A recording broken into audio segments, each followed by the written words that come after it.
with a smile and you have to look twice. And you wonder to yourself, could a woman really look that nice?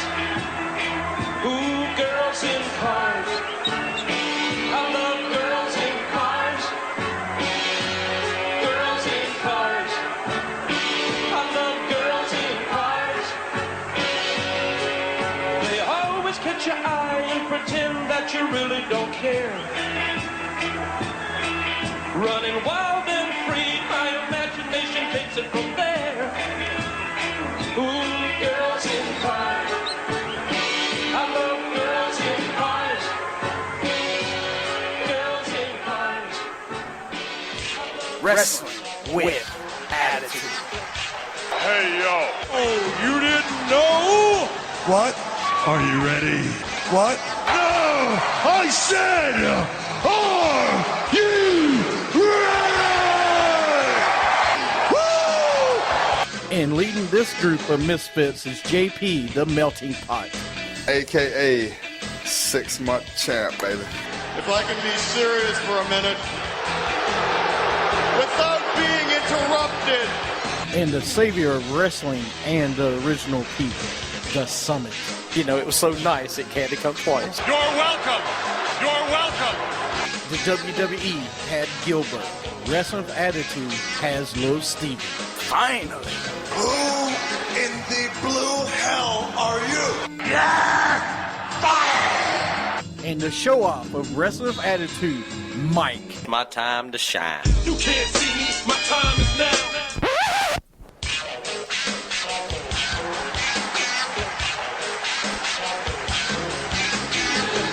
We're just Welcome to Wrestling with Attitude. Woo! Of course, I'm the Summit, the savior of all wrestling. Is that what it is this week? It is. Okay. Yeah. And then we got the mouth of the school, or the mouth of the Carolinas. I like that. The Lil mouth Steven. of the school. The mouth of Eat the your heart Carolinas. out, Jimmy Hart. Yes. He sings vocals just like Jimmy Hart too. Girls in cars. Actually, you should sing that on your next karaoke gig. I should. I bet you that would be a hit. The girls will get out. Al, you're... Look, I tell you something, man. I Hard. went and watched that Slammies, the 37th annual, by the way, which I didn't know was the 37th annual. By the way, we're having a Slammy... No, we're having a Slammy Awards today. We're having our WWA first ever, or 37th ever. What does that mean? WWA Slammy Awards. That's awesome. WWA Awards. Man, I watched that show, though. We can't man. totally rip off WWE. Well, we can. No, I know. We can just stand back, stand back. Oh, stop singing. Please stop singing. That was horrible. Man, I don't understand why they said Song of the Year, because I never heard that song anywhere. I did. When did you ever hear that before the album? Slammies? The album was a top 10 success before the Slammies. Are you serious? Because I don't remember hearing Stand Back at all. Or Oh, Girls in Cars come on, by Jimmy Hart. First of all, you have heard Stand Back a lot in your life. No, don't but lie. I'm saying- And then Girls in Cars, don't worry, you've never heard about that because you've never seen Girls in Cars in your Yeah. car. Yeah, there was like one. There's one. All right. Well, as long as there's one. Yeah, just one. That's all it takes. Join us soon for Mind Games. Will be JP, the Melting Pot. A melting pot. And, you know, we're still missing our other half, our tag team partner of the world, What? Whoa, our whoa, whoa. trio, our 6-man tag team partner. Does he take up that many spaces? Well, no, you wouldn't be involved. It would be me, JP, and him. Okay. You would be the manager. We can't let you go in the I ring, can't dude. be a manager. What do you? I mean, you're making me look too good here. I can't be no Bobby Heenan. I mean, I might be slick, But I you do know. have Mike recorded. I'll tell you something, Michael. He's a fighting champion, the greatest champion I've ever seen. All right. Well, there, JBL moments. yeah. We'll have to remember that. That would be the JBL moments. Actually, I forgot. All we got to do is look at Mike's sound clips. Or we could just do Mike sound clips of the year. That would be a whole hour. It would be. It'd be too much. But first, we're going to go into Raw. This week, they were in Tulsa, Oklahoma. JR. Oh. Good old JR. Yeah. And after, there was a podcast, Stone Cold Steve Austin podcast with Vince McMahon. Let me tell you, that blew my mind. No, it was good. And we'll talk about that some more later. And we'll talk about the CM Punk podcast with Colt Cabana a little bit, too. But first, this week's is Cyber Monday edition of WWE Raw. We're still doing that? There was one match that was really voted on. Was there one match? Yeah, there was one match. That's all there ever was, yeah. But so, Cyber Monday to me, I know it's Cyber Monday as far as getting gifts and all that stuff. Why didn't we actually have Cyber Monday? I'm talking about like we used to do. I don't think they do it anymore. I I don't know, think they should. I mean, they used to have a whole event on it, right? Cyber Tuesday. Yeah. We had Or a pay-per-view on. Taboo Tuesday, whatever they called it. I don't know. No, you're right. You could do one Monday Night Raw of let people determine. But I guess, we're getting close to Royal Rumble time, and I think you can still do it. Anyway. Well, it's like Vince McMahon has said many times before about, you got a 3-hour show. You can only do so much, but they should have done more. I mean, you're right. If you devote a whole Monday to Cyber Monday, you should have done at least 2 or 3 matches, but you didn't. So we had, to open up the show, we had anonymous Raw GM ding-a-ling rings throughout the building. Yeah. Michael Cole says, and he quotes, he begins reading the anonymous GM statement. As Michael tries to begin reading, he's cut off by John Cena coming out. Yeah, because that's better. Yeah. Wow, the lesser of two evils. Hear a bad John Cena promo, or hear the anonymous GM who's Hornswoggle. It's not Hornswoggle. I'm sorry. It's anonymous. It could be anybody again. Well, we know Hornswoggle was the first one. And they don't admit it was Hornswoggle, They even though don't. we remember it. But we had Cena come out and says, what does the anonymous GM and Brock Lesnar have in common? They only show up once a year. It's true. I know. Man, Cena's my hero this week, talking crap about Lesnar. Anyway, he says it, and the ding-a-ling noise hits over and over again. Maybe it's Brock Lesnar. Cole tells Cena he's just the spokesperson as he backs away. I'm so glad that he's not the heel this time, which is great. That was the biggest mistake for them, to do that to Michael. I mean, because look, Michael Cole he's never really been liked in the WWE, and I don't mean that in the, with the fans, he's always been just that guy. He's not JR. He'll never be JR. No, but he's never been disliked in WWE, really. I mean, until he did this with the anonymous GM. Yeah. But usually, to me, I love Jonathan Coachman. He is more of a Jonathan Coachman than anybody else.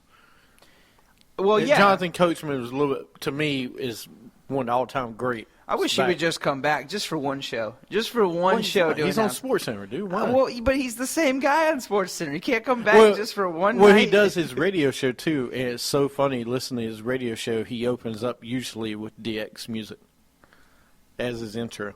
It's really cool. You mean the group that always made fun of him? Right, and he does like a segment, when with a certain song from wrestling or something. He does like a moment, like a rock moment or something like that for sport. It's fun though. He still pays homage to his wrestling roots. Well, that's good. He should. I mean, that's where he got to start. Yeah. So anyway, Jim keeps ring-a-ling, ding-a-ling, whatever. And you need to get that soundbite. I do actually. I'll demonstrate that. Cena says he is not going to allow Raw to be handed to a heartless computer. And then we got Rollins and J&J Security come out. JJ. Listen, first of all, I still don't like I don't like they're called security because are you kidding me? It's like JBL said, they were trained by teams SEAL Team 6. And then King says, "What do you? Yeah, they were trained by SEALs, all right." I mean, it's awful. Like I trust me, I get it completely. I get why they do it, and it's funny because if you go to our website at Facebook, I mean, if you go to Facebook, you will see a Wrestling Attitude Facebook page. There's actually a meme of the two J&J Security, Paul Mall Cop, and I think Park Ranger. That's still not my favorite cash. My favorite one was you want to hear the most annoying thing in the world? When Michael Cole says, and I quote. Yeah, that's pretty good. I got some other ones, but you can visit our page on Facebook and look at it. Cena says, oh no. Rollins says Cena waves hand like a kid. Cena says yes, like when he pins Rollins. So the banter back and forth with them was pretty good.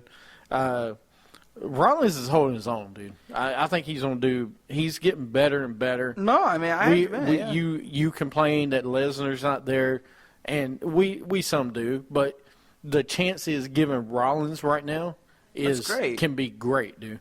I mean, because TLC, okay, whatever. The smaller pay-per-views, whatever.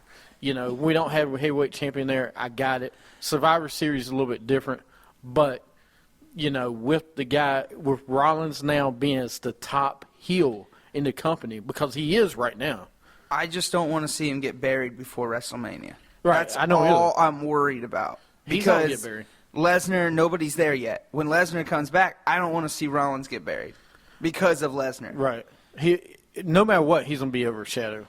Yeah, but as long as he's not buried. Unless he catches in on Lesnar. Which would be great. Which would be... And Paul... Hey, I've been saying that since Hell in a Cell. He should have cashed in. Or not Hell in a Cell, Night of Champions. He should have cashed in that night. Well, but no, we'll see. But they're building him up. He's got a rivalry with Cena right now. I hope Rollins, it's the last rivalry with Cena. Really it probably would be.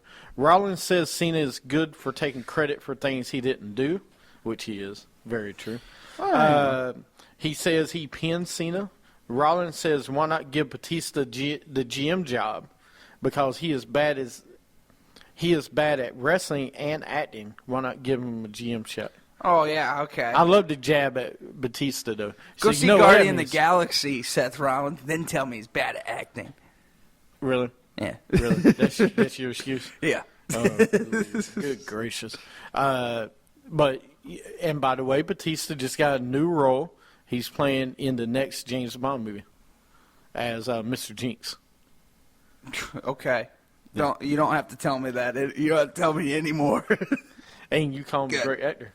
He's doing good, man. I'll give him that. He was good in Guardians of the Galaxy. Yeah. But, I love that Rollins is poking fun at him. So now, if Batista comes back, when he does, he's got a rivalry. Yeah. He's got something going. And Rollins ain't scared. He's reaching for that brass ring. Did you hear the comment he said about JBL too? Which one? Rollins said about, maybe we give it to JBL. And the crowd went wild when they said JBL as manager. Yeah. I would love to see him as general manager he probably will be. That'd be point awesome, man. No, he needs state commentary. All right, what about Teddy Long? Don't give me a one-time person. I don't like this week-to-week GM thing. That's what they're doing, Give me one person. No, they didn't do it this week, but it's okay. What do you mean? You think Raw, the GM, the anonymous GM, is going to be there next week? No, they'll probably drag it out for a little bit.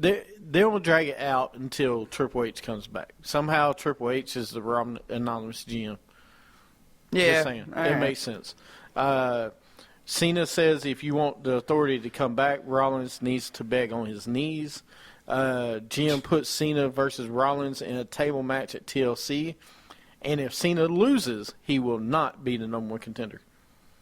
And then the J&J Security, and Rollins beats up Cena. Ryback comes out. Kane comes out. He beats up Ryback, and Big Red Rowan comes out. Big Red. Big Show comes after Rowan. Ziggler attacks Big Show. Harper attacks Ziggler with a ladder. So now they have a ladder match at TLC Wow. for the Intercontinental Championship. That I can't believe. That's going to be good.